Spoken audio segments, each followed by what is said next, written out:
Good morning, everyone. Welcome to Silicon India webinar on building tech-friendly education sector.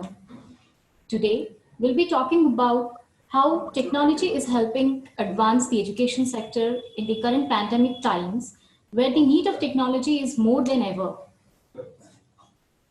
Silicon India is playing an important role in enabling this technology integration into education through our magazine and various webinars and seminars. Silicon India, which is a 23-year-old media firm, has been playing an important role in bringing the industry and the academia together and letting them collaborate, talk, discuss, and understand the pain points of the industry and then find a solution which is appropriate for the respective industry. We have with us Dr. Shanmugam, who is the Director of Regional Service Division, IGNOU. He currently heads the biggest division of IGNOU and holds vast experience of around 25 years in open and distance learning system. Specialized in learner support services, he has held the position of Regional Director of IGNOU at different regional centers like Ahmedabad, Mumbai, Cochin, Madurai, and others. He has also served as the chairperson member of various committees taking major decisions on student support services of IGNOU. Dr. Shanmugam will be talking on how technology and communication technology leverages the comfortability of distance learning. He'll also highlight on the effective use of technology for diversified delivery mechanism and success stories of IGNOU through technology intervention as an example. So very good morning. I'm happy to be a part of this webinar organized by Silicon India. Important factor in the economic development of any country. COVID-19 pandemic lockdown situation has made education sector to face unprecedented challenges to take care of a huge number of learners. In higher education particularly, there are more than 3.7 crore students in a big setup of attached with more than 50,000 institutions across the country, and of course more than 14,000 teachers who are behind in training this big segment of population. It is a really challenge for all of us to handle the present situation, working from home, maintaining social distance, etc. The technology is the only helping hand now, making all of us to reach out the students for their learning process. This disruption in delivery of education is pushing policy makers to figure out how to drive through e-learning, tackling the digital divide. Open and distance learning education system contributes nearly 20% of the total higher enrollment. We have got around 60 lakh students across the country in a particular year, and IGNOU has its major role to play on open and distance learning. Having experienced in managing the higher education across the country, I would like to, it is of my pleasure to share how the technology can be much useful for situation like lockdown scenario. IGNOU alone, we have got more than 12 lakhs students during this current year. We have got 56 regional centers across the country. Before COVID-19 scenario, lockdown situation, we have been using mix of technology as well as face-to-face mode to support our learners. But this challenge has made us to look for use of technology in a better way to reach out the unreached using all technological viabilities. In our system, we always look for technology to reach out our learners. We don't want the students to come to the institution. We have been using the other medium like Kyanvani, Kyan Darshan, etc. But this present scenario of even not allowing the students to get access to their study center across the country, they are lacking lot of interface with our resource persons available at the study center. Hence, my focus is to think on the suitable technology transfer to ODL learners having its own constraints and characteristics. The objective of the open and distance learning is to reach out to the unreached, to provide education to the disadvantaged segment of the population, use of technology in a big way to help them to give all kind of supports, including student supports as well as hands-on practice. Our commitment is education to the doorstep of the learners, and it is a learner-centric mechanism. It should be of inclusive education, that is all segment of the society, disability or rural, urban, or people who are in jails, constrained area. So our commitment is to provide education to those disadvantaged segment.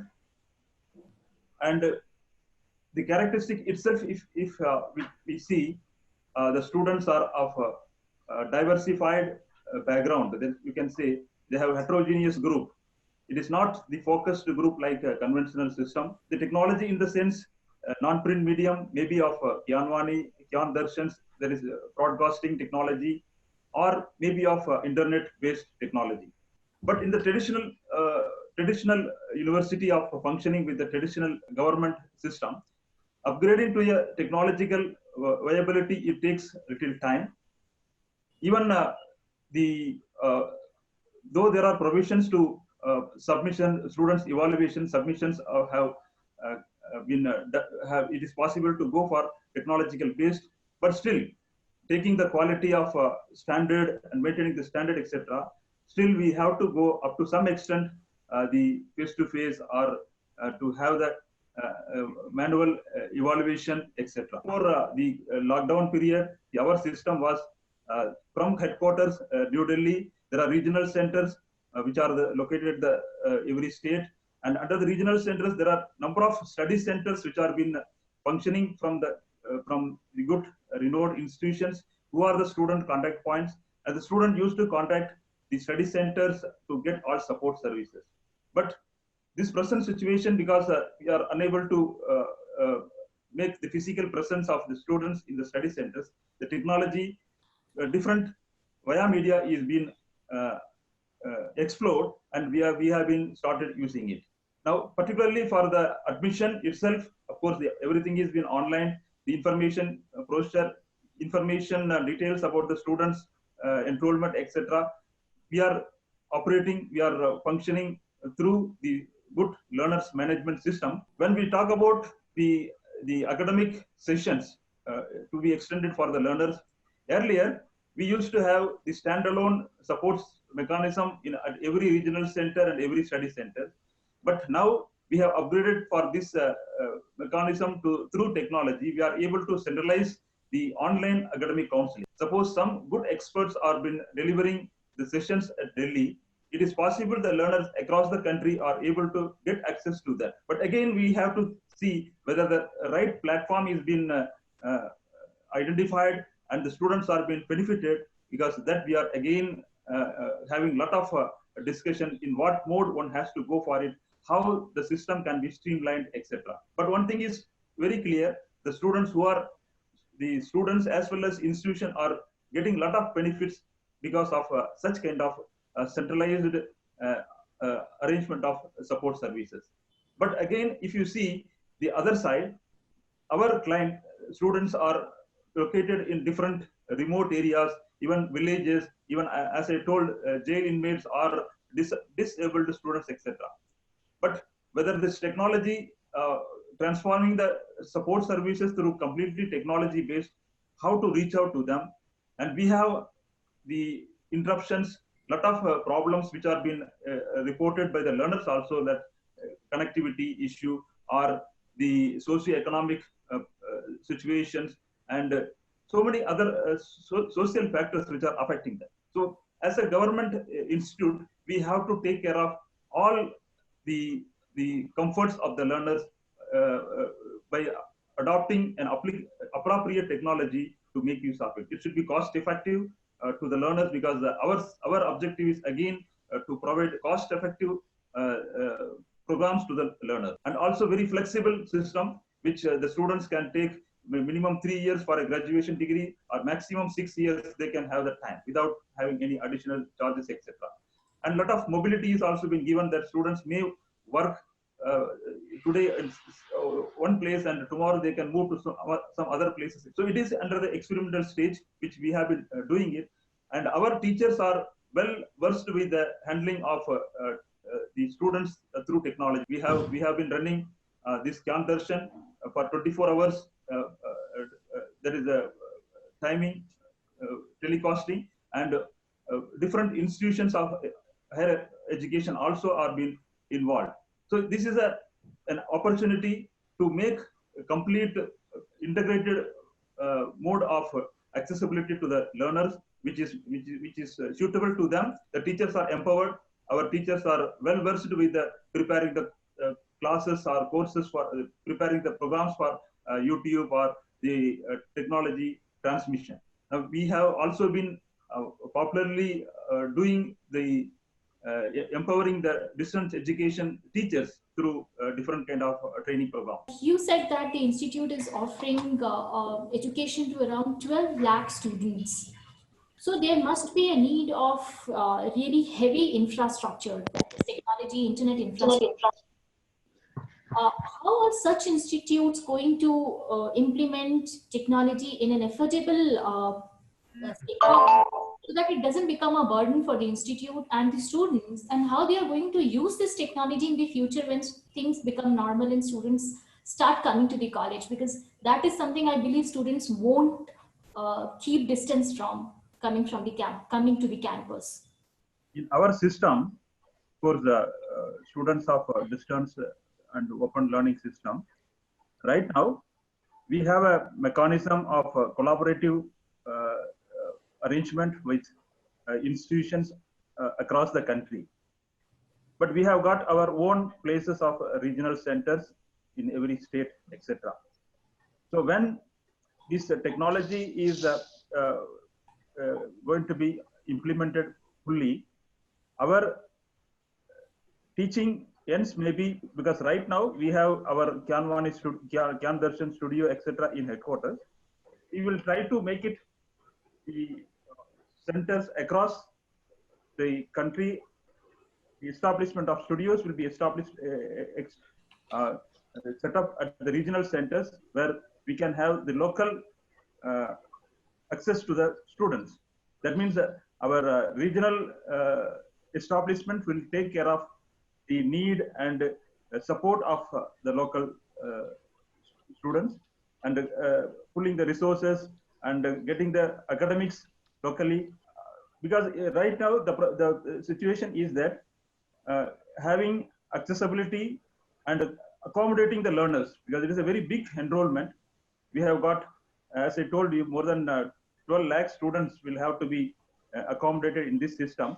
So total controlling and providing exclusive attention to the learners from centrally, it is a little difficult. So we will be redistributing these administrative as well as the support service mechanism through the regional centers where we are located, and the support will be extended from there. You just mentioned right away that learning doesn't have an age, and especially distance learning is not confined to any age group. Now, as people are using internet in the rural areas also, students now have gone back into their rural areas due to this COVID, as they cannot stay in the states. So how is that going to change the learning aspect? How do you see that students who are not very familiar with technology is going to use tech to learn, understand, and deliver? Yeah, it is a major challenge to us, because